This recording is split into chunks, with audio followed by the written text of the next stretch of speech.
فويل للمصلين الذين هم عن صلاتهم ساهون الذين هم يراءون ويمنعون الماعون. وقال تعالى أيضا إن الصلاة تنهى عن الفحشاء والمنكر صدق الله العظيم وصدق رسوله النبي الكريم ونحن على ذلك لمن الشاهدين والشاكرين والحمد لله رب العالمين. سبحانك لا علم لنا إلا ما علمتنا إنك أنت العليم الحكيم. رب اشرح لي صدري ويسر لي أمري واحلل عقدة من লিসানি ইয়াফকাহু কওলি।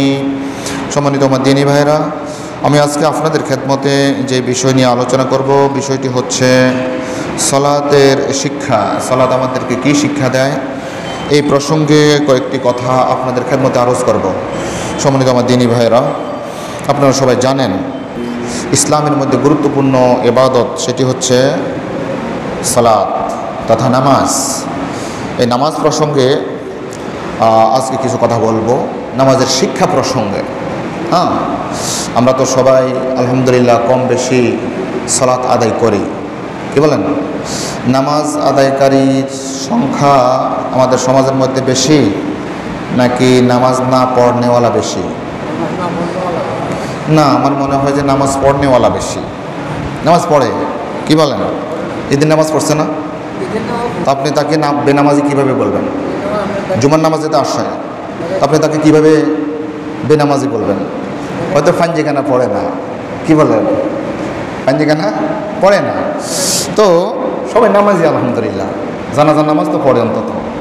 আপনি বেনামাজি তাকে বলার সুযোগ নাই। আপনি যদি বলেন যে মিয়া বেনামাজি, দেখবেন আপনার বিরুদ্ধে কেমন ঝগড়া করে।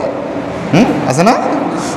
আল্লাহ রাসূল আলাইহিস সালাম বলেছেন যে এক ব্যক্তি সালাত আদায় করলো আর আরেক ব্যক্তি সালাত আদায় করলো না, নামাজ পড়লো আর কেউ নামাজ পড়লো না, তো আল্লাহ রাসূল বলেন যে আল ফারকু বাইনাল আবদি ওয়া বাইনাল কুফরে তারকুস সালাত। একজন ব্যক্তি ইমানদার, সে নামাজ পড়ে, আরেকজন ব্যক্তি কাফের, কুফরি করে, নামাজ পড়ে না, ব্যাস। অর্থাৎ আল্লাহ রাসূল বলতে চাচ্ছেন নামাজটাই হচ্ছে একজন ব্যক্তির ইমানদার হওয়ার আলামত। আপনি এখন ইমান এনেছেন, ইমান আনার পর আপনার এমন কোনো জিনিস নাই আপনি দেখাতে পারবেন যে আপনি ইমানদার। আপনি সকালে ইমান আনলেন, একজন কাফের ব্যক্তি ইমান আনলো, তো উনি ইমান এনেছে কি না এটা আমরা বুঝতে পারবো জোহরের সময় জমাতে উপস্থিত হয়েছে কিনা, জোহরের নামাজ পড়েছে কিনা। জোহরের পরে তিনি ইমান আনলেন, তো এটা আমরা বুঝবো কিভাবে? আমরা বুঝবো আসরের নামাজ তিনি পড়েছেন কিনা। মানে সালাত আদায় করলে তিনি ইমানদার, সালাত আদায় করেন নাই তিনি বেঈমান। কেমন? আল্লাহ রাসূল আলাইহিস সালামের অসংখ্য অগণিত হাদিসের মধ্যে সালাতের ফজিলত সম্পর্কে বর্ণনা আছে। আজকে আমি ওইদিকে যাব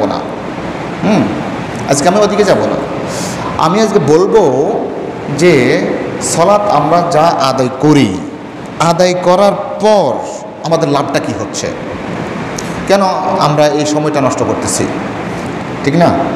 আমরা এই সময়টা কেন নষ্ট করতেছি? এই সময়ের মধ্যে যেমন ধরুন এখন নামাজের মধ্যে এসেছি, 1 ঘন্টা সময় আমরা মসজিদের মধ্যে ব্যয় করব। এই সময়টা যদি আমরা খেতে খামারে, দোকানপাটে, চাকরি বাকরির মধ্যে যদি আমরা লিপ্ত থাকতাম, তাহলে আমাদের তো কিছু টাকা পয়সা আসতো। আমরা শুধু শুধু কেন মসজিদের মধ্যে এসে সময়টা নষ্ট করতেছি? আমাদের কী লাভ? কী লাভ? লাভের একটা কথা বলি, আল্লাহ রাসূল আলাইহিস সালাম বলেছেন যে আমার সাহাবায়ে কেরাম, একজন ব্যক্তির বাড়ির সামনে একটা নদী আছে, সেই নদীর মধ্যে, খালের মধ্যে তিনি দৈনিক 5 বার গোসল করেন। কয়বার বলো তো আমার সাহাবায়ে কেরাম? তার শরীরের মধ্যে কোনো ময়লা থাকার কোনো সম্ভাবনা আছে? সাহাবায়ে কেরাম বললেন 5 বার গোসল করেন। আমরা 1 বার গোসল করলেই তো যথেষ্ট হয়ে যায়, 5 বার গোসল করেন? না না ইয়া রাসূলুল্লাহ, তার শরীরের মধ্যে কোনো ময়লা থাকার কোনো সম্ভাবনা নাই। আর রাসূল বললেন যে যেই ব্যক্তি দৈনিক 5 ওয়াক্ত নামাজ পড়ে তার শরীরের মধ্যে কোনো গুনাহ থাকতে পারে না। বলুন না সুবহানাল্লাহ। আমরা যখন ওযু করি, ওযুর সময় যে আমরা ওযুর অঙ্গ প্রত্যঙ্গগুলো আমরা যখন ধুই, আল্লাহ রাসূলের এই জাতীয় একটা হাদিস আছে যে যেই ব্যক্তি ওযু করবে, ওযু করার মাধ্যমে তার শরীর থেকে এমনভাবে, এই যে আমরা হয়তো দেখছি না, এই নোকের গোড়ায় গোড়ায়, নোকের মাথায় মাথায় দিয়ে আমাদের যেভাবে পানিগুলো ঝরে ঝরে পড়ছে, ঠিক সেভাবে একজন ইমানদার ব্যক্তির সকল গুনাহ খাতা এভাবে ঝরে ঝরে পড়ে যায়। বলুন না সুবহানাল্লাহ। তবে হ্যাঁ, এটার বিপরীত কিছু কথা আছে। যেমন আল্লাহ তাআলা বলছেন যে ফাওয়াইলুল লিল মুসাল্লিন আল্লাযীনা হুম আন সালাতিহিম সাহুন, যারা নামাজ পড়ে তাদের জন্য দুর্ভোগ, তাদের জন্য ওয়াইল নামক দুর্যোগ তাদের জন্য যারা সালাত আদায় করে। আশ্চর্য হয়ে গেছেন? আপনারা সূরা মাউনের মধ্যে এই আয়াতটা পড়ছেন না? ফাওয়াইলুল লিল মুসাল্লিন আল্লাযীনা হুম আন সালাতিহিম সাহুন আল্লাযীনা হুম ইউরাউনা ওয়া ইয়ামনাউনাল মাউন। পড়েন না এই আয়াত? এটা অর্থ কি? ফাওয়াইলুল লিল মুসাল্লিন, মুসল্লি যারা তাদের জন্য ওয়াইল নামক দুর্যোগ। নাউযুবিল্লাহ মিন যালিক। হ্যাঁ, তবে আল্লাহ তাআলা বলছেন সকল মুসল্লি নয়, যারা আল্লাযীনা হুম আন সালাতিহিম সাহুন, যারা তাদের সালাত সম্পর্কে গাফিল, অমনোযোগী। কি পড়তেছে, সালাত আমাদেরকে কি শিক্ষা দিচ্ছে, হ্যাঁ, সালাতের উদ্দেশ্য কি, সালাত থেকে আমরা কি শিক্ষা পাবো, এই জাতীয় শিক্ষাগুলো দিমাগের মধ্যে, মস্তিষ্কের মধ্যে, মনের মধ্যে নেই, সালাত আদায় করতেছে, শুধুমাত্র সালাত আদায় করতেছে, সালাতের শিক্ষাটা তার জীবনের মধ্যে বাস্তবায়ন করলো না। আল্লাহ তাআলা বলছেন ফাওয়াইলুল লিল মুসাল্লিন, ওই সকল মুসল্লিদের জন্য ধ্বংস। তো আমরা সারাটা জীবন সালাত আদায় করলাম, আমাদের জন্য আল্লাহ তাআলা বলছেন ধ্বংস। নাউযুবিল্লাহ। আমরা যদি তাদের মধ্যে পড়ে যাই তাহলে আমরাও, আল্লাহ তাআলার কথা তো মিথ্যা হতে পারে না। আল্লাহ তাআলা আরেক জায়গার মধ্যে বলছেন ইন্নাস সালাতা তানহা আনিল ফাহশাই ওয়াল মুনকার ওয়া লাযিকরুল্লাহি আকবার। ইন্নাস সালাতা তানহা আনিল ফাহশাই ওয়াল মুনকার, নিশ্চয়ই সালাত একজন ব্যক্তিকে, একজন ইমানদার ব্যক্তির যাবতীয় অশ্লীল এবং গর্হিত কাজ থেকে বিরত রাখে। এখন আল্লাহ তাআলার এই কথা তো অন্তত 90 বা 95% তো সত্য হইতে পারে, কি বলেন? নাকি 100%? 100% যদি সত্য হয় তাহলে আল্লাহ তাআলা বলেছেন ইন্না সালাতা তানহা আনিল ফাহশাই ওয়াল মুনকার, নিশ্চয়ই সালাত মানুষের যাবতীয় খারাপ এবং অশ্লীল গর্হিত কাজ থেকে বিরত রাখে। এবার আমরা আমাদের একটু আত্মপর্যালোচনা করি, আত্মসমালোচনা করি, মানে নিজেই নিজের সমালোচনা করবো আর কি। আচ্ছা, আমি এতদিন সালাত আদায় করলাম, আমি সালাত আদায়ের সাথে সাথে আবার মিথ্যা কথা বলি কিনা, আমি সালাত আদায় করতেছি, আমি জেনার সাথে লিপ্ত আছি কিনা, আমি সালাত আদায় করি, আমি ঘুষের সাথে লিপ্ত আছি কিনা, আমি সালাত আদায় করি, আমি বেপর্দার সাথে আমি লিপ্ত আছি কিনা, আমি সালাত আদায় করি, আমি আরেকজনের আইল ঠেলি কিনা, আমি সালাত আদায় করি আরেকজনের মালে কম দিই কিনা, আমি সালাত আদায় করি আরেকজনের মনে কষ্ট দিই কিনা, আমি সালাত আদায় করি আরেকজনের উপর জুলুম করি কিনা, যদি জুলুম করি, যদি মিথ্যা কথা বলি, যদি মাফে কম দিই, যে কথাগুলো বললাম এটা যদি করি, তাহলে আল্লাহ তাআলা বলেছেন ইন্না সালাতা তানহা আনিল ফাহশাই ওয়াল মুনকার, নিশ্চয়ই সালাত, আল্লাহ তাআলা শুধুমাত্র সালাত, হ্যাঁ, অশ্লীল এবং গর্হিত কাজ থেকে বিরত রাখে, শুধুমাত্র এমনি বলেন নাই, বলেছেন ইন্না সালাতা, নিশ্চয়ই নিশ্চয়ই নিশ্চয়ই। আল্লাহ তাআলা এমনিতে বললেই তো হয়, কিন্তু তিনি বলছেন নিশ্চয়ই সালাত মানুষকে অশ্লীল গর্হিত কাজ, ফাঁসের কাজ থেকে বিরত রাখে। তো আমরা তো যাবতীয় অশ্লীল কার্যকলাপের মধ্যে আমরা লিপ্ত রয়েছি, তাহলে আল্লাহর কথা সত্য হলো কি না, নাকি আমাদের নামাজ হচ্ছে না? এই দুইটার একটা, হয়তো আমরা সালাত আদায় করতেছি, আল্লাহর কথা মিথ্যা, নাউযুবিল্লাহি মিন যালিক, আর আল্লাহ তাআলার কথা সত্য, আমরা নামাজ ঠিক মতো পড়ছি না। এই দুইটার একটা তো হবে। আমি আজকে যে বিষয় নিয়ে আলোচনা করব সেই বিষয়টি হচ্ছে এই যে সালাত আমাদেরকে কি শিক্ষা দিতে চায়, অনেক শিক্ষা দিতে চায়।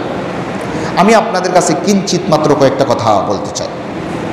সালাত আমাদেরকে যাবতীয় খারাপ কাজ থেকে বিরত রাখার কথা বলে। যেমন ধরুন, একটা হাদিস শরীফের মধ্যে এসেছেন, আল্লাহ রাসূল আলাইহিস সালাতু ওয়াস সালাম বলেন, ক্বালা রাজুলুন ইয়া রাসূলাল্লাহ ইন্না ফুলানাতা তুযকারু বিকাসরাতি সিয়ামিহা ওয়া সাদাকাতিহা গায়রা আন্নাহা তুজি জিরানাহা বিলিসানিহা।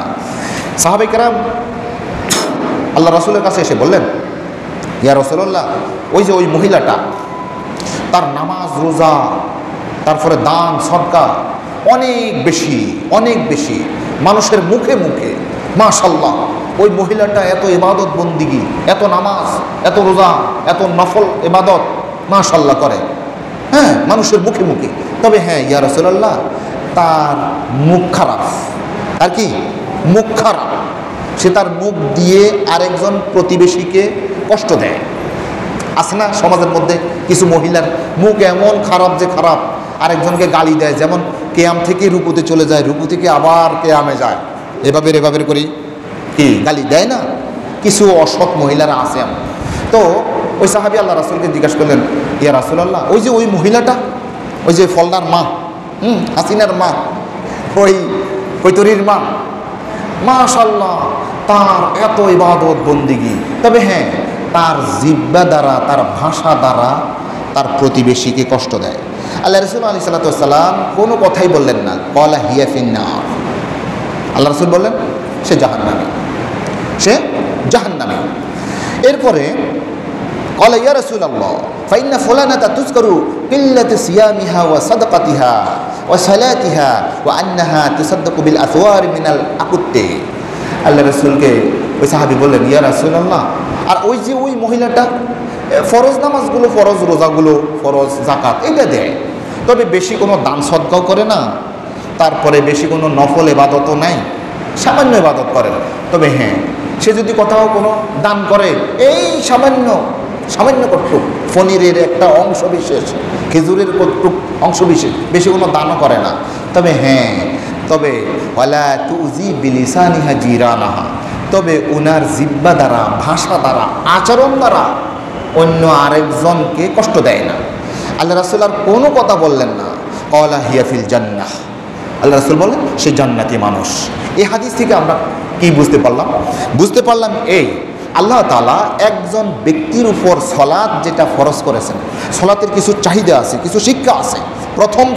প্রথম মহিলা সালাত আদায় করেছে, মাশাআল্লাহ, মানে অনেক সালাত আদায় করেছে, তবে সালাত থেকে আল্লাহ তাআলা যে শিক্ষা দিতে চান সেই শিক্ষা তিনি নেন নাই, এর জন্য উনি কি জাহান্নামের মধ্যে থাকবেন।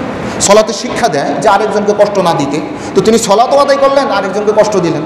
তাহলে সলাতের উদ্দেশ্যটা, সলাতের যেই তিনার যে চাহিদা শিক্ষা, এই শিক্ষাটা তিনি পালন করলেন না। তো তাহলে ওনার কি হলো? উনি সলাত থেকে শিক্ষা গ্রহণ না করার কারণে ওই মহিলাটা জাহান্নামী। আর আরেকজন মহিলা, তিনি তার সলাত থেকে শিক্ষা গ্রহণ করেছেন, এই জন্য অন্য আরেকজন মানুষকে কষ্ট দেয় না, সুতরাং তিনি জান্নাতি। সুবহানাল্লাহি ওয়া বিহামদিহি। আমরা আরেকটা হাদিসও এই জাতীয়, আপনারা এই হাদিসটা অনেক ওয়াইজের মুখে শুনেছেন, যে আল্লাহ রাসূল আলাইহিস সালাতু ওয়াস সালাম বলেন, আন জাবির রাদিয়াল্লাহু তাআলা قال قال رسول الله صلى الله عليه وسلم اوحى الله عز وجل الى جبريل عليه الصلاه والسلام ان اقلب مدينه كذا وكذا باهلها। হ্যাঁ, আল্লাহ তাআলা হযরত জিবরাইল আলাইহিস সালাতু ওয়াস সালামকে নির্দেশ দিলেন যে, এই জিবরাইল, তুমি অমুক গ্রামকে, অমুক শহরকে, অমুক জনপদকে, যারা অধিবাসী আছে তাদের সমেত একেবারে ধ্বংস করে দাও, আনেকলিব পরিবর্তন করে দাও, এদের পুরো কি তোমার শাস্তি বর্ষাও। ফাকালা ইয়া রব্বি ইন্না ফীহিম আবদুকা ফুলানান। জিবরাইল আলাইহিস সালাতু ওয়াস সালাম বললেন, ইয়া আল্লাহ, ইয়া রাব্বুল আলামিন, ওই যে আপনি বলছেন ওই গ্রামকে ধ্বংস করে দিতে, ওই গ্রামের মধ্যে তো একজন বুজুর্গ মানুষ আছে, উনি কখনো একটা মুহূর্ত লাম ইয়াসিকা তারফাতা আইন, চোখের যে আমরা একটু যে কি করি, চোখ বন্ধ করি, চোখ যে মিটমিট করে আমরা খুলতেছি বন্ধ করতেছি, একটা পলক এই বেচারা, এই আল্লাহর ওলি আপনার গুনাহ করে নাই, তো এই বেচারাও তো সেই জায়গার মধ্যে আছে, আর আপনি বলতেছেন যে ওই শহরকে উলট পালট করে দিতে, মানে শাস্তি দিতে। এখন কি করব? তখন আল্লাহ রাব্বুল আলামিন বলেন ক্বাল ফাকাল আকলিবহা আলাইহি ওয়া আলাইহিম ফাইন্না ওয়াজহাহু লাম ইয়াতাআম্মার ফি সাআতিন কাত্তুন। আল্লাহ রাব্বুল আলামিন জিবরাইল আলাইহিস সালাম বললেন যে হ্যাঁ, ওই লোকটা সহ, ওই বুজুর্গ মানুষ সহ, ওই হাজী সাহেব সহ, ওই দরবেশ সাহেব সহ, উনাকে সহই তুমি ধ্বংস করে দাও। কেননা সমাজের মধ্যে কত পাপ চলতেছে, এই বেচারা দরবেশ সাহেবের চেহারার মধ্যে একটু বিষণ্ণতা আসলো না? আরে আমার সমাজের সবাই তো জাহান্নামী হয়ে যাচ্ছে, আমার সবাই তো দৌড়ে দৌড়ে পাপের দিকে চলে যাচ্ছে। ওয়া তারা কাসীরাম মিনহুম ইউসারিউনা ফিল ইসমি ওয়াল উদওয়ান ওয়া আকলিহিমুস সুহুত লা বিইসা মা কানু ইয়ামালুন। আপনি অনেক মানুষকে দেখবেন তারা প্রতিযোগিতার মাধ্যমে, উনি একজনকে জুলুম করেছে আমি 5 জনকে জুলুম করবো, উনি এই পাপটা করেছে আমি আরও ডেয়ারিং পাপ করবো, এইভাবে কে কার চাইতে বেশি পাপের দিকে ধাবিত হয়, প্রতিযোগিতার মধ্যে লিপ্ত হয়। তো এই সমাজের মধ্যে এই জাতীয় প্রতিযোগিতার মাধ্যমে যে পাপের দিকে মানুষ দৌড়াচ্ছে, এই দরবেশ সাহেবের চেহারার মধ্যে কোনো অনুভূতি নাই। উনাকে সহ তুমি তাকে ধ্বংস করে দাও। আমরা এই হাদিস থেকে কি বুঝলাম? এই হাদিস থেকে বুঝলাম এই হুজুর, এই দরবেশ সাহেব সলাতের কমতি নাই, নামাজের কমতি নাই, রোজার কমতি নাই, জাকাতের কমতি নাই, কিন্তু সলাত তাকে যে শিক্ষা দিচ্ছে যে সমাজের মধ্যে কোনো পাপ চলতে পারবে না, তাহলে সেই শিক্ষাটা সে গ্রহণ করে নাই। এই জন্য তাকে সহকারে কি করো? ধ্বংস করে দাও। নাউযু বিল্লাহি মিন যালিক। তাহলে সলাত আমাদেরকে শিক্ষা দেয় সমাজের মধ্যে কোনো খারাপ কাজ চলতে পারবে না।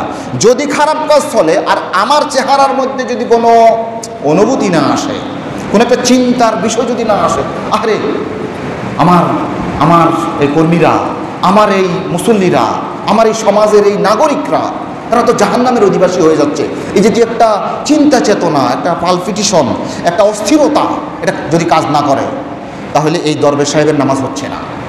আমি বলছি না, আল্লাহ রাসূল আলাইহিস সালাতু ওয়াস সালামের হাদিস, এটা আল্লাহ রাব্বুল আলামিন জিবরাইল আলাইহিস সালাতু ওয়াস সালামকে যে নির্দেশ দিয়েছেন, আমরা এই হাদিস থেকে এই শিক্ষাটা পাই। সম্মানিত আমার দিনী ভাইরা, আমি আপনাদের খেদমতে আজকে যে বিষয় নিয়ে আলোচনা করতে চাচ্ছিলাম সেটি হচ্ছে নামাজ আমাদেরকে কি শিক্ষা দিতে চায়। নামাজের শিক্ষাগুলোর আমরা যদি ভাগ করি তাহলে 2 ধরনের ভাগ করতে পারি।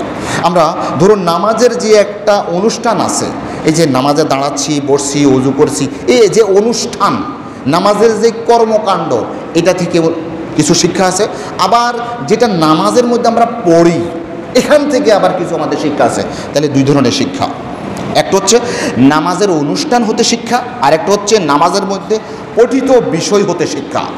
1 নম্বর কি বলছি? নামাজের অনুষ্ঠান হতে শিক্ষা। এই নামাজের অনুষ্ঠান হতে শিক্ষাটা আবার 2 ধরনের। একটা হচ্ছে ব্যক্তিগত জীবনে শিক্ষা, আরেকটা হচ্ছে সামাজিক জীবনে শিক্ষা। একটা হচ্ছে ব্যক্তিগত জীবনে শিক্ষা, নামাজের অনুষ্ঠান থেকে যে সকল কাজ কারবার আমরা করি এগুলো থেকে, হ্যাঁ। একটা হচ্ছে ব্যক্তিগত জীবনে, ব্যক্তি এটা অন্য না, শুধু নিজে নিজে, এটা থেকে কিছু শিক্ষা আল্লাহ রাব্বুল আলামিন দিতে চান নামাজ থেকে। আর সামাজিকভাবে কিছু শিক্ষা দিতে চান নামাজ থেকে। 1 নম্বর বলেছি ব্যক্তিগত জীবনে নামাজের অনুষ্ঠান হতে শিক্ষা। 1 নম্বর শিক্ষা সেটি হচ্ছে আল্লাহ তাআলার আদেশ মানার মানসিকতা সৃষ্টি করে, এটা শিক্ষা দিতে চান। হ্যাঁ, সকল কাজ ফেলে, এই যে যেমন ধরেন আমরা কিছুক্ষণ আগে আজান শুনলাম, আল্লাহু আকবার, আল্লাহু আকবার, আল্লাহু আকবার, আল্লাহু আকবার শুনলাম, শোনার সাথে সাথে আমরা যারা আছি, না না না আজান দিয়ে ফেলছে, এই কাজকর্ম সব শেষ। হ্যাঁ, এখন তিনি কি করতেছেন, ওনার সামনে আরও অনেক ওনার কর্মচারীরা আছেন, না না না ভাই এখন আর আজান দিয়ে ফেলছে, আমি নামাজ পড়ার পরে এই কাজটা করব। এই দেখেন নামাজটা, নামাজের অনুষ্ঠান থেকে আমাদেরকে সর্বপ্রথম শিক্ষা দিচ্ছে নামাজ, যে আমরা কি করব, আল্লাহর আদেশ মানার মানসিকতা শিক্ষা দিচ্ছেন নামাজের মাধ্যমে। হ্যাঁ, আল্লাহ তাআলা যেভাবে কাজ করলে খুশি হবেন সেই কাজটাই আমরা করি তখন এই নামাজ থেকে। আমরা 2 নম্বর যে শিক্ষাটা পাই সেটা হচ্ছে আল্লাহ তাআলার আদেশ এবং নিষেধগুলো নির্ভুল উৎস তথা কোরআন থেকে নেয়ার এটা শিক্ষা দেয়। আমরা দৈনন্দিন জীবনে যে সকল আদেশ এবং নিষেধ, এটা কোত্থেকে গ্রহণ করব? আমি হাদিস থেকে গ্রহণ করব, কোরআন থেকে গ্রহণ করব, আমার আব্বা থেকে গ্রহণ করব, আমার নেতা থেকে গ্রহণ করব, এবং কোত্থেকে আমি আদেশ নিষেধগুলো গ্রহণ করব। আমাদেরকে নামাজ শিক্ষা দেয় যে তুমি সর্বপ্রথম কোরআনুল কারীম থেকে, নির্ভুল যেই উৎস, নির্ভুল উৎস কি? কোরআনুল কারীম। আচ্ছা, আমি আপনাদেরকে প্রশ্ন করি, আমরা যে নামাজ পড়ি, নামাজের মধ্যে হাদিস দিয়ে কি নামাজ পড়া যায়? আমি মনে হয় বুঝতে পারি নাই। মানে আমরা নামাজের মধ্যে পড়ি, ধরুন আলহামদুলিল্লাহ রাব্বিল আলামিন আর রহমানির রহিম মালিকি ইয়াউমিদ্দিন, এই জায়গার মধ্যে আমি একটা হাদিস পড়বো, হবে কি না? তারপরে একটা সূরা মিলাই, ওই সূরাটা আমরা আরেকটা ইন্নামাল আমালু বিন্নিয়াত বা বুনিয়াল ইসলামু আলা খামসিন হাদিস ঢুকাই দেবো আর কি, কোরআন থেকে নয়। তো এটা কি হবে নাকি? তাহলে এটা দ্বারা কি বোঝা গেল? বোঝা গেল যে নামাজের যে অনুষ্ঠানটা, এই অনুষ্ঠানটা আমাদেরকে শিক্ষা দিচ্ছে যে শুধুমাত্র কোরআন থেকে সর্বপ্রথম আমি জ্ঞান অর্জন করব। তারপর কি? তারপর হ্যাঁ, এই কোরআনের ব্যাখ্যা হাদিস থেকে আমরা সেখান থেকে গ্রহণ করব। হ্যাঁ, এরপর আরও স্তর ভেদে অন্যান্য, কিন্তু আমাদের সর্বপ্রথম আমাদেরকে এই নামাজের অনুষ্ঠান শিক্ষা দেয় যে আমরা নির্ভুল উৎস তথা কোরআন থেকে আমরা সর্বপ্রথম জ্ঞান অর্জন করব। সম্মানিত আমার দিনী ভাইরা, এরপরে আমরা নামাজ থেকে যে শিক্ষাটা পাই, সেই শিক্ষা অনুষ্ঠান থেকে ব্যক্তিগতভাবে যে শিক্ষা পাই সেটি হচ্ছে পর্দা মেনে চলার শিক্ষা পাই আমরা। দেখুন, আমরা সবাই জানি যে নামাজের মধ্যে মাসালা হচ্ছে এই, আমাদের যেই নাভি আছে, এই নাভি থেকে হাঁটু পর্যন্ত, এটার মধ্যে আপনি যদি এতটুকু জায়গা 5 পয়সার মতো, 1 টাকার মতো এই জায়গার পরিমাণও যদি খোলা থাকে, 3 তাসবিহ পরিমাণ যদি খোলা থাকে, আপনার নামাজ হবে না। আমরা কি শিখলাম? এই নামাজ থেকে কি শিখলাম? পর্দা শিখলাম নাকি? এ হচ্ছে পুরুষরা। আর মহিলারা, মহিলাদের চুলের একবারে মাথা পর্যন্ত, চুলের গোড়া থেকে মাথা পর্যন্ত, একবারে নখের মাথা পর্যন্ত, পায়ের নখের মাথা পর্যন্ত পুরো অঙ্গ তাদেরকে ঢেকে রাখতে হবে। তাহলে একজন মহিলা নামাজ থেকে ব্যক্তিগত জীবনে কি শিক্ষা পাচ্ছে বলেন তো দেখি? পর্দা করার শিক্ষা। দেখেন, আমাদেরকে আল্লাহ তাআলা বলছেন নামাজ আদায় করো। হ্যাঁ, নামাজের শিক্ষা দিয়েছি তোমাদেরকে পর্দা করার জন্য। হ্যাঁ, তোমরা যদি পর্দা না করছো তাহলে নামাজ, তোমরা সেই নামাজ থেকে যে শিক্ষাটা নেওয়ার কথা সেটা তুমি নিচ্ছ না। আর এই জন্য আল্লাহ রাব্বুল আলামিন বলছেন ফাওয়াইলুল লিল মুসাল্লিন আল্লাযীনা হুম আন সালাতিহিম সাহুন, ওই সকল মুসল্লিদের জন্য ওয়াইল নামক দোজখ, ধ্বংস, যারা তাদের নামাজ সম্পর্কে বেখবর, অমনোযোগী। মানে নামাজ আমাদেরকে কি শিক্ষা দেয় এই বিষয়টা ওই বেচারা একবারে উদাসীন। তাহলে নামাজ আমাদেরকে কি দিচ্ছে? সতর ঢাকার শিক্ষা দিচ্ছে। তো যিনি নামাজ পড়ছেন তিনি পর্দার শিক্ষা নিচ্ছেন। যিনি নামাজ থেকে পর্দার শিক্ষা নেন না তিনি আসলেই নামাজ পড়ছেন না। এরপর আসেন, নামাজ আমাদেরকে ব্যক্তিগত জীবনে যে শিক্ষা দেয় সেটি হচ্ছে সময় জ্ঞান শিক্ষা দেয়। সময় জ্ঞান। আচ্ছা, নামাজ কয়টায় হবে? 1টা বাজে হবে নাকি? 1টা বাজে হবে। আজান কয়টায়? ধরুন 1টা, 1:05, 1:10, নির্দিষ্ট একটা টাইম আছে না? আসরের নামাজ কয়টা হয়? হ্যাঁ, 5:15টায়। মাগরিব এতটায়, এশা এতটায়। এই যে নির্দিষ্ট একটা টাইম লিমিট করে দিছে না, এটা কী জন্য দিছে? আল্লাহ রাব্বুল আলামিন এই জন্য দিয়েছেন যে নামাজ থেকে আমার এই বান্দাটা সময় জ্ঞান শিক্ষা করবে। মানে সময়ের কাজ সময়ে করতে হবে। আমরা যদি বলি যে 10টার ট্রেন কয়টায় আসবে, 10টার ট্রেন কয়টায় আসবে, একদিন দেখা গেল যে 10টায় এসেছেন। কেমন? 10টাটা আসে 12টায় বা 1টায় নাকি? 10টাটা 11টায় আসে, 12টায় আসে। একদিন একেবারে 10টার ট্রেন 10টায় চলে এসেছে। তো হিসাব করে দেখা গেল যে গতকালকের ট্রেনটা আজকে 10টায় এসেছে, গতকালের 10টাটা আজকের 10টায় এসেছে।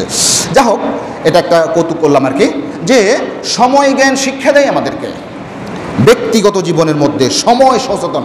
আজকে আমাদের সময়ের যেই মানে আমরা অবমূল্যায়ন করি। ধরুন আমাদের এখানে একটা মিটিং হবে, মিটিং কয়টা হবে? 5টা হবে। 6টা বাজে পর্যন্ত বলতেছে ভাইরা আমার এই কিছুক্ষণের মধ্যেই আমাদের প্রোগ্রাম আরম্ভ হয়ে যাচ্ছে, আপনারা যে যেখানে আসেন না কেন আমাদের কি প্যান্ডেলের মধ্যে হাজির হন, আমাদের সভা মঞ্চে এসে হাজির হন। কয়টা বাজে বলতেছে? 6টা বাজে। বলছে কয়টায়? 5টায়। সময় দিয়েছে 5টায়। 6টা বাজে বলতেছে যে আমাদের প্রোগ্রাম শুরু হয়ে যাচ্ছে। এই জাতীয়।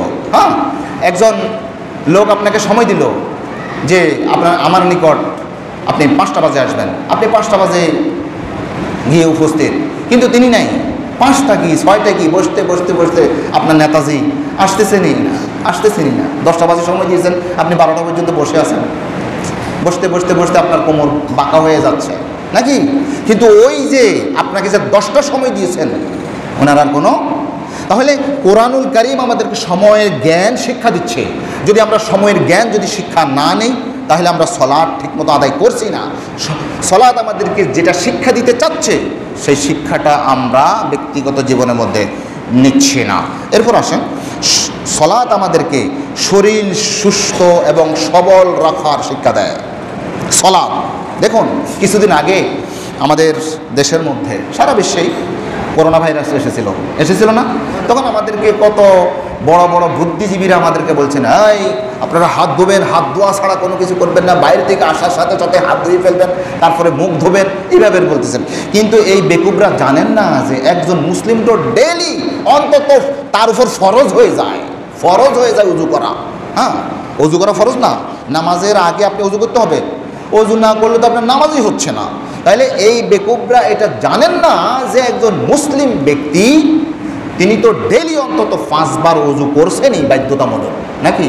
তাহলে উনি বলতেছেন বাইরে থেকে আসার পর হাত ধোয়ার জন্য। আমরা তো সবসময় হাত ধোয়ার মধ্যেই আছি। বিশ্ব হাত ধোয়া দিবস, ওই যে ওনারা মাঝে মাঝে আমাদেরকে শিক্ষা দেয়, কারা? যারা কখনো হাত ধোয় না। পবিত্রতা কাকে বলে ওনারা চিনি না।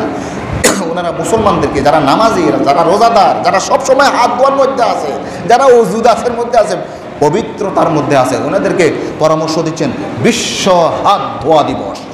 আমরা তো সবসময় তো হাত ধুচ্ছি, ঠিক না? আচ্ছা, সম্মানিত আমার দিনী ভাইরা, তাহলে নামাজ আমাদেরকে ব্যক্তিগতভাবে যে জিনিসটা শিক্ষা দিচ্ছে সেটি হচ্ছে শরীর সুস্থ এবং সবল রাখার কি দেয়? আমাদেরকে শিক্ষা দেয়। আচ্ছা, যখন আপনি নামাজ পড়বেন, নামাজ পড়ার মধ্যে নামাজের ভিতরে এবং বাহিরে কত ফরজ? 13 ফরজ। নামাজের বাহিরে 7 ফরজ বলি না? আচ্ছা, সেটার মধ্যে কি প্রথমে কি বলি? শরীর পাক, কাপড় পাক, নামাজের জায়গা পাক বলি না? শরীর পাক, দেখেন শরীর পাক, পবিত্র থাকা। শুধু আপনি পানি বহাই দিয়েছেন এরকম না, আরও কত উন্নত মানের সিস্টেম। দেখেন না, একজন ব্যক্তি, সাধারণ একজন ব্যক্তিকে, যাদের ঈমান নাই, তারা বলবে যে হ্যাঁ আপনি ডুব দিবেন, ব্যাস আপনার শরীর পাক হয়ে যাবে। হ্যাঁ, আমরা বলি না মিয়া, শুধুমাত্র এটা করলে হবে না, আমাদের নাকের মধ্যে পানি ঢুকাইতে হবে, কানের এই যে পরত আছে সেটার মধ্যে ঢুকাইতে হবে, গড়গড়ার সাথে কুলি করতে হবে। হ্যাঁ, আমাদের শরীরের একটা অঙ্গ প্রত্যঙ্গ যেন মানে ধোয়া ব্যতীত থেকে না যায়, এই জাতীয় আমাদেরকে শরীয়ত আমাদেরকে দেয়, নির্দেশনা দেয়। শুধু তাই নয়, শরীর পাক। এখন দেখেন, এটা শরীর পাক, এরপরে কি? কাপড় পাক। কাপড় পাক, দেখুন কাপড় পাক। আল্লাহ রাসূল আলাইহিস সালাম এরশাদ করেছেন যে দুর্গন্ধযুক্ত কোনো কিছু খেয়ে যেন মসজিদে না আসে। মানে আপনার শরীরের মধ্যে ঘামযুক্ত কিছু থাকবে, আরেকজন মুসলমান ভাই কষ্ট পাবে না, এমন জামা পরিধান করে আপনি মসজিদে আসতে পারবেন না। এটাই শরীয়তের নির্দেশ। শরীর পাক, কাপড় পাক, নামাজের জায়গা পাক। দেখুন কি net and clean, net and clean, পরিষ্কার পরিচ্ছন্নতা। বিশ্ব পরিবেশ দিবস, বিশ্ব স্যানিটেশন দিবস আমাদেরকে শিক্ষা দেয়। অথচ কোরআনুল কারীমের একটা পরিপূর্ণ সূরা নাজিল হয়েছিল, যেই সূরাটা সর্বপ্রথম নাজিল হয়েছে, ওই সূরার মধ্যেই আল্লাহ রাব্বুল আলামিন কয়েকটা নির্দেশনা দিয়েছেন। একটা হচ্ছে তুমি পবিত্র থাকবে, ইয়া আইয়ুহাল মুদ্দাসসির কুম ফাআনযির ওয়া রাব্বাকা ফাকাব্বির ওয়া সিয়াবাকা ফাতাহির ওয়ার রুজুজা ফাহাজুর ওয়া লা তামনুন তাস্তাকফির ওয়া লিরাব্বিকা ফাসবির। আল্লাহ রাব্বুল আলামিন নির্দেশনা দিচ্ছেন, ইয়া আইয়ুহাল মুদ্দাসসির কুম ফাআনযির ওয়া রাব্বাকা ফাকাব্বির ওয়া সিয়াবাকা ফাতাহির। তোমার শরীরকে পবিত্র করো, তোমার কাপড়কে পবিত্র করো। কে নির্দেশনা দিচ্ছেন? আল্লাহ তাআলা নির্দেশনা দিচ্ছেন। আচ্ছা, এই গেল এক দিক। ভিন্ন আরেকটা দিক, এটা রুহানি দিক দিয়ে যদি আমরা চিন্তা করি, যে শরীর পাক, কাপড় পাক, নামাজের জায়গা পাক। এই যে নামাজ আমাদেরকে কি শিক্ষা দিচ্ছে? এই পবিত্রতা শিক্ষা দিচ্ছে। আপনি শরীর পাক, আচ্ছা শরীর পাক, আপনি শুধুমাত্র গোসল করেছেন, এটা পাক পবিত্র হয়ে যাবেন না, এমনিতে আপনার শরীর পবিত্র হবে না। এই শরীরের মধ্যে আপনি হারাম ঢুকাইছেন, হারাম ঢুকানোর পরে আপনার সেই শরীরটা নাফাক হয়ে গেছে। আপনি দেখেন এই নামাজ আমাদেরকে কি শিক্ষা দিচ্ছে ব্যক্তিগত জীবনের মধ্যে। আর শরীর পাক করবেন, ঠিক আছে, আপনি শুধুমাত্র পানি বহাইয়া দিবেন, পানি প্রবাহিত করে দিবেন, শরীর পাক, এটা হয় নাই। আপনার শরীরের মধ্যে হারাম ঢুকাইছেন কিনা। যদি আপনার শরীর পাক করতে হয়, হারাম থেকে আপনি মুক্ত রাখতে হবে। দেখুন এবার আমাকে কোথায় নিয়ে যাচ্ছে, অর্থনৈতিক একটা লেনদেনের কাছে নিয়ে যাচ্ছে। কোনো হারাম জিনিস যেন আমার শরীরের মধ্যে না ঢুকে, এই সালাত আমাদেরকে সেই শিক্ষাটা দিচ্ছে। শরীর পাক, কাপড় পাক। আমি যেই কাপড় দিয়ে, যেই পোশাক পরিধান করে আমি আল্লাহু আকবার বললাম, এটা আমার আরেকজন থেকে আমি অন্যায়ভাবে টাকা নিয়ে আমি পোশাকটা কিনেছিলাম অন্যায়ভাবে, তো সেটা দিয়ে আমি আল্লাহু আকবার বলতেছি। আমি আরেকজনের ঘুষের টাকা, আমি আরেকজনের ফাইল ঠেকিয়ে দিয়ে ঘুষ নিয়েছি, সেই ঘুষের টাকা দিয়ে আমি এই টুপিটা কিনেছি, টুপি মাথা দিয়ে আল্লাহু আকবার। আমি পাঞ্জাবিটা কিনেছি, আল্লাহু আকবার। আল্লাহ বলছেন না, তুমি আমাকে হাজিরা দাও নাই বান্দা, তুমি আমাকে কি হাজিরা দিচ্ছ না, তো তোমার শরীরটা, কাপড়টা তোমার পাক হয় নাই। নামাজের জায়গা পাক। আপনি কোটি কোটি টাকা মানুষের সম্পদ ভক্ষণ করে, অন্যায়ভাবে ভক্ষণ করে আপনি 10 তলা 20 তলা 15 তলা আপনি একটা বিল্ডিং তৈরি করেছেন। সেই বিল্ডিংয়ের মধ্যে আপনি সেখানে জামাতের সাথে নামাজ পড়তেছেন, হ্যাঁ, তাসবিহ তাহলিল দিতেছেন। আল্লাহ রাব্বুল আলামিন বলছেন তুমি গায়রে হাজির, তুমি অনুপস্থিত। তুমি আমাকে বলতেছো আর কি অনুপস্থিত। ওই যে হাজী সাহেবরা এখন কোথায় যাচ্ছে, গিয়েছে, হ্যাঁ, হজের ময়দানে গিয়েছে না, সেখানে গিয়ে বলছে লাব্বাইক আল্লাহুম্মা লাব্বাইক। কিন্তু তার টাকার, যেই টাকা দিয়ে সে হজে যাচ্ছে, সেখান থেকে যদি মানে জুলুম করা কোনো টাকা, অন্যায়ভাবে কোনো টাকা ইনকাম করে যদি সেখানে নেয়, তখন সে বলবে হাজির, আল্লাহ হাজির, লাব্বাইক আল্লাহুম্মা লাব্বাইক। আল্লাহ বলবেন লা লাব্বাইকা, লা লাব্বাইকা, তোমার কোনো অনুপস্থিতি নেই। আমার যে হাজিরা নিচ্ছি এখন, এই বছর 20 লক্ষ হাজি আমার এই কাবা শরীফকে তাওয়াফ করার জন্য এসেছে, তুমি গায়রে হাজির। তুমি কি গায়রে হাজির, তুমি উপস্থিত নাই, অনুপস্থিত। কি জন্য? তোমার ইনকাম হারাম, তুমি আল্লাহু আকবার বলতেছ। শরীর পাক, কাপড় পাক, নামাজের জায়গা পাক। যে নামাজের জায়গার মধ্যে, তোমার ঘরের মধ্যে, তোমার আঙ্গিনার মধ্যে, উঠানের মধ্যে তুমি আল্লাহর নাম নিচ্ছ, নামাজ পড়তেছ, সেই ঘরটা, সেই বাড়িটা, সেই জমিটা জাল কবলা করি তুমি কি করছো, তোমার নামে কবলা করে নিছ। তুমি এখন আল্লাহু আকবার বলতেছো না।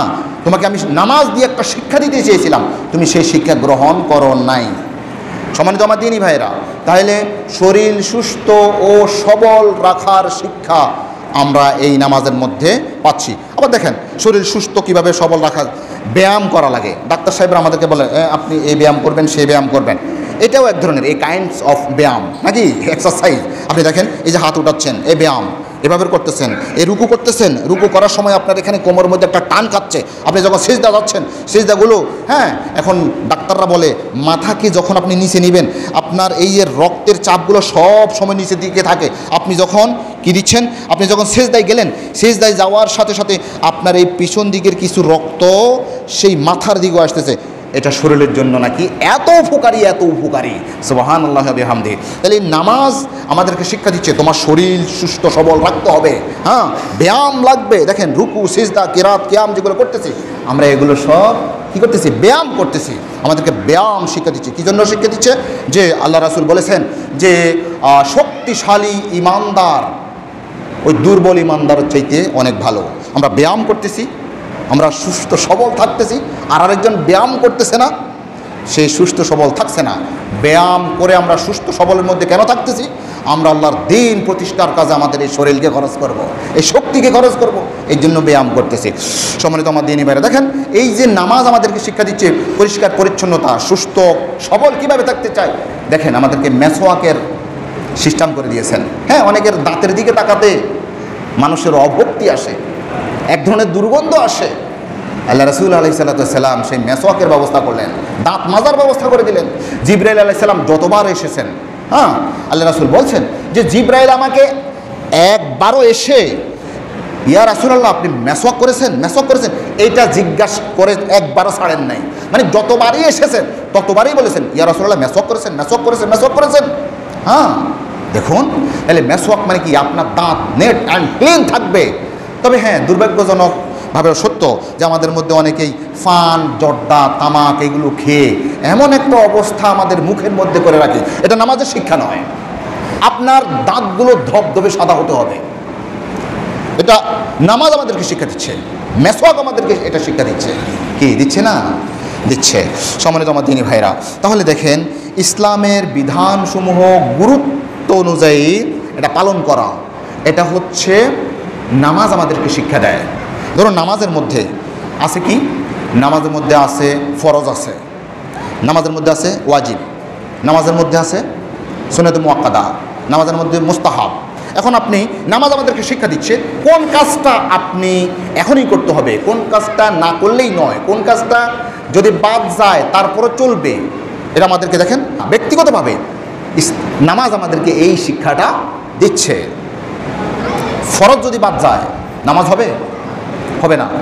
ওয়াজিব যদি ইচ্ছাকৃত বাদ যায় নামাজ হবে, অনিচ্ছাকৃতভাবে যদি বাদ যায় তাহলে সাউজু দিতে হবে। সুন্নত যদি বাদ যায় তাহলে নামাজ হয়ে যাবে, একটু কমতি হবে, সৌন্দর্য কম হবে। মুস্তাহাব যেটা করা ভালো এই জাতীয় যদি ছুটে যায় তাহলে নামাজ ঠিক মতোই হয়ে যাবে, নামাজের অঙ্গহানি হবে না। তেমনিভাবে আমাদের ব্যক্তিগত জীবনের মধ্যে যেই কাজটা এখনই দরকার সেটা আমাকে এখনই করতে হবে। ইসলামের মধ্যে কিছু মৌলিক বিধান রয়েছে, সেই মৌলিক বিধানগুলো আমাদেরকে ফরজের মতো করে জ্ঞান করতে হবে। কিছু আছে ওয়াজিব পর্যায়ে, সেগুলো আমাদেরকে এই নামাজ আমাদেরকে সেভাবে শিক্ষা দিচ্ছে। নামাজের সর্বশেষ আরেকটা শিক্ষার কথা বলেই, ব্যক্তিগত জীবনের মধ্যে শিক্ষার কথা বলেই আমার আলোচনা শেষ করব। সম্মানিত আমার দিনী ভাইরা, নামাজ যদি পড়েন আপনার অহংকার থেকে আপনি মুক্ত থাকবেন। আপনি যদি অহংকার মুক্ত ব্যক্তিগতভাবে, আমার অহংকারে আমার মানে বাঁচি না আমি, আরে আমি তো কি অমুক কি তমুক কি, আমি সবার চাইতে শ্রেষ্ঠ, এই যদি একটা মনোভাব যদি আপনার থাকে আপনি নামাজ পড়তেছেন না। তো আপনার নামাজটা আপনার যেই নম্র ভদ্র হওয়ার জন্য নামাজ আপনাকে কি করতেছে দেখেন, আপনার এই চেহারাটা, এই কপালটা ছিল সর্বশ্রেষ্ঠ একটা অঙ্গ, সেটা আপনি ধুলোয় ধূসরিত করে দিচ্ছেন, আপনি সারেন্ডার করে দিচ্ছেন। মানে আপনার যে আইএমগিরি, আমিত্ব, বড়ত্ব, অহংকার, গর্ব, এটাকে আপনি একেবারে পদতলে দিয়ে দিলেন আর কি। আল্লাহ, আমার কোনো অহংকার নাই, আমার কোনো বড়াই নাই, আমার কোনো গৌরব নাই, আমার সকল গৌরব আপনার পদতলে মাটির সাথে মিশিয়ে দিচ্ছি। এরপরে যদি আবার আমার অহংকার, আমি বাঁচি না, অহংকারে বাঁচি না, মানুষের সাথে কথা বলতে অবজ্ঞা করে কথা বলি, অহংকার, আমার বংশ ভালো, আমার চাকরি ভালো, আমি ভালো একটা বেতনে চাকরি করি, আমার একটা অহংকার আছে না। আপনি যদি এই অহংকার নিয়ে চলেন, আমি নামাজ পড়তেছেন না, তো আল্লাহ রাব্বুল আলামিন বলছেন যে তুমি গায়রে হাজির, তুমি সিজদা দিচ্ছ ঠিকই, তবে আমাকে সিজদা দিচ্ছ না। এই জন্য আল্লাহ রাব্বুল আলামিন বলছেন ফাওয়াইলুল লিল মুসাল্লিন আল্লাযীনা হুম আন সালাতিহিম সাহুন, ওই সকল নামাজির জন্য ধ্বংস যারা তাদের নামাজ সম্পর্কে বেখবর। নামাজের যে শিক্ষা আমি দিতে চাচ্ছি সেই শিক্ষা সম্পর্কে তারা বেখবর। আরেক জায়গায় বলছেন ইন্নাস সালাতা তানহা আনিল ফাহশাই ওয়াল মুনকার, নিশ্চয় সালাত একজন ব্যক্তিকে অশ্লীল এবং গর্হিত কাজ থেকে বিরত রাখে। তাহলে আমার আলোচনার সারাংশ হচ্ছে এই, আমরা যদি নামাজের সাথে সাথে সেই অপরাধগুলোও করি তাহলে আল্লাহ তাআলা বলছেন নামাজ পড়লে অশ্লীল গর্হিত কাজ থেকে বিরত রাখে।